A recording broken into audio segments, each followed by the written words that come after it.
Welcome again to Eye on the Tigers News. I'm Abby Garrett. And I'm Andrew Ross. We're glad you joined us for the news that we've been watching for you. Well, we were all wondering how low it would go, and now we may have gotten an answer.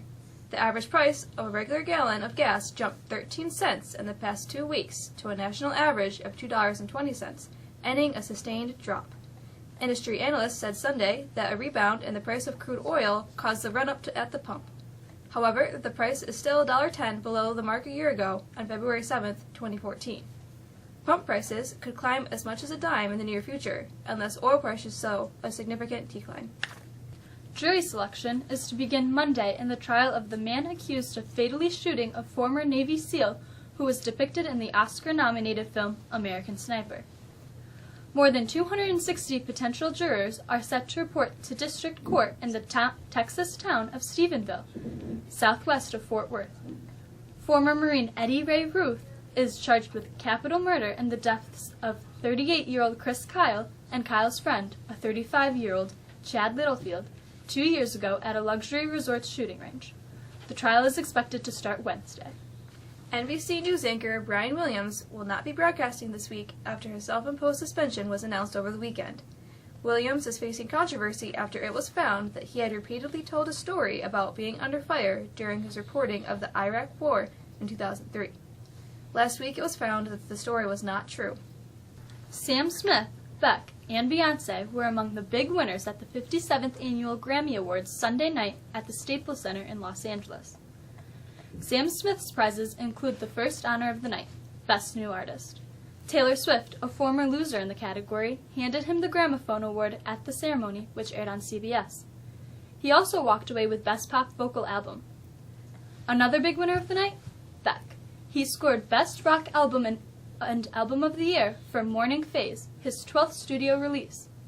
The Best R&B Performance Grammy went to hot music couple Beyoncé and Jay-Z for Drunken Love. Pharrell Williams scored the honor for Best Pop Solo Performance for his massive hit, Happy. Miranda Lambert, the night's Best Country Album winner, brought some country twang to the show with her upbeat performance of Little Red Wagon. The SpongeBob movie, Sponge Out of Water, finally unseated Clint Eastwood's runaway hit, American Sniper, at the weekend box office, while a pair of high-priced fantasies flopped. Paramount Pictures' SpongeBob movie earned $56 million in North America, a huge debut for the animated Nickelodeon big screen transfer, according to estimates Sunday. That finally pushed American Sniper off the top spot after a 3-week reign. The Navy SEAL drama took in $24.2 million in its 4th week of wide release. Here's Aislinn Foltz with a look at a forecast that can only make you wish that spring was coming.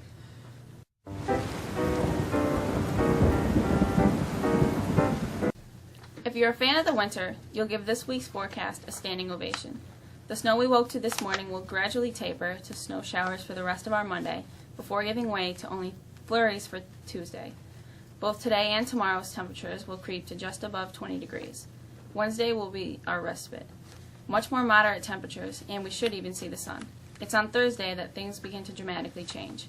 We'll see some snow showers, but the real story will be the plummeting temperatures. By Thursday night, temperatures are just going to be brutal, and an Arctic cold front drops in from Canada. How low will we go? Well, the high temperature for Friday will be only 4 degrees. That's right, 4. And Saturday won't be much better. And it looks like the frigid air sticks around into Sunday. Let's bring in Sarah Petricola for a look at the news and sports.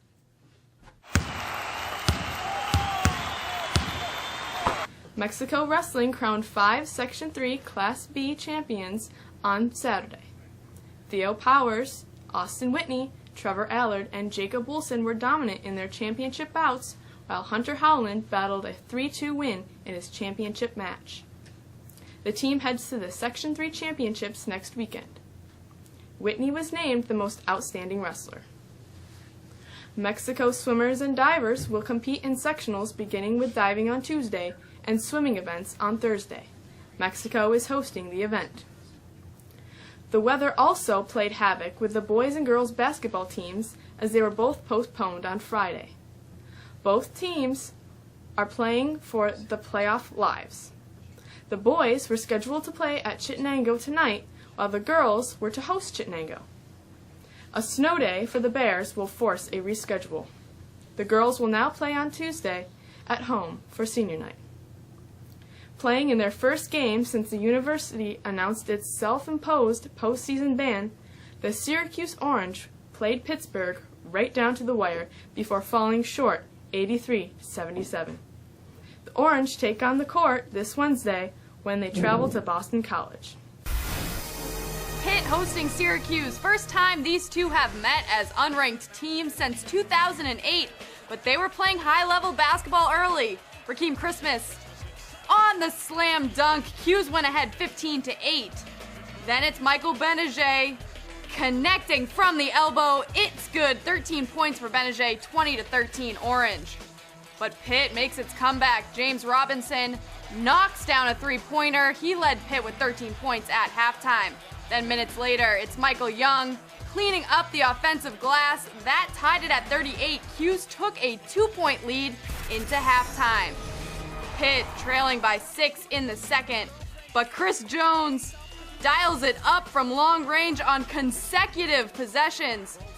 Tie game, Jones with 15 points, but Syracuse with an answer. Caleb Joseph with the shooter's touch gets the 3 to go. Orange lead is 4. Pitt counters. Pass inside to Michael Young, gets the bucket and the foul. Panthers on top by 3 points. Young, 1 of 5 Panthers in double figures. Game still tied late in the half. Great Pitt passing. Jamel Artis on the finish, 2 of his 20 points, gives Pitt a 2-point lead. And minutes later, Pitt looking for the dagger. Guess who? Artis again, 3-pointer. Ices the game. Pitt now 12-2 at the Peterson Event Center. They come back to win 83-77. I'm Courtney Cox, and you're watching the ACC Digital Network, brought to you by Ruby Tuesday. Former North Carolina basketball coach Dean Smith passed away over the weekend. The Hall of Fame coach, who won 2 national championships, is being remembered for not only revolutionizing his profession, but more importantly, helping to integrate a segregated South. Smith was the first ACC conference coach to offer an African American basketball scholarship. He also played a role in helping to integrate local restaurants. Smith was 83. Here's Callie Corey with a peek at what's on our calendar.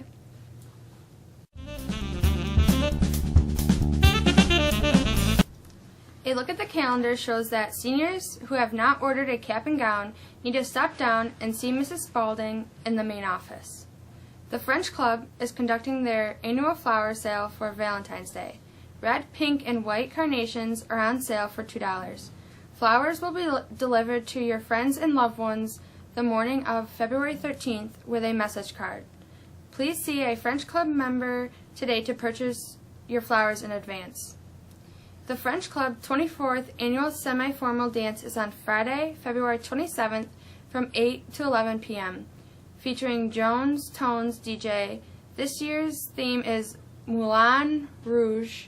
Pre-sale tickets are now available from any French Club member for $14. Tickets for this event are advance sale only. And those students interested in showing off their talents should sign up for the 36th Annual Variety Show. You can do that by signing up with Mrs. Bush. February is Teen Dating Violence Awareness Month. 1 in 3 teens in the U.S. will become a victim of physical, sexual, emotional, or verbal abuse from a dating partner.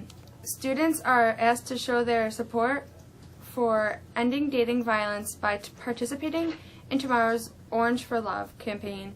Get as many people as you can to wear orange shirts, nail polish, ribbons, jewelry, shoes, or scarves. And finally today, we've got Emma with our history lesson.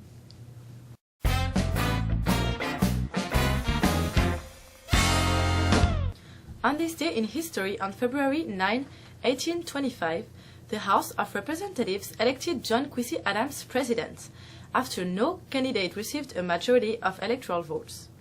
In 1942, daylight saving wartime went into effect in the United States, with clocks turned 1 hour forward. In 1943, the World War II Battle of Guadalcanal in the Southwest Pacific ended with an American victory over the Japanese forces. In 1964, the Beatles made their first live American TV appearance on The Ed Sullivan Show. In 1971, Apollo 14 returns to Earth after man's third landing on the moon. Thanks again for joining us. For the staff of Eye on the Tigers News, I'm Abby Garrett. And I'm Andrea Ross. Have a great day.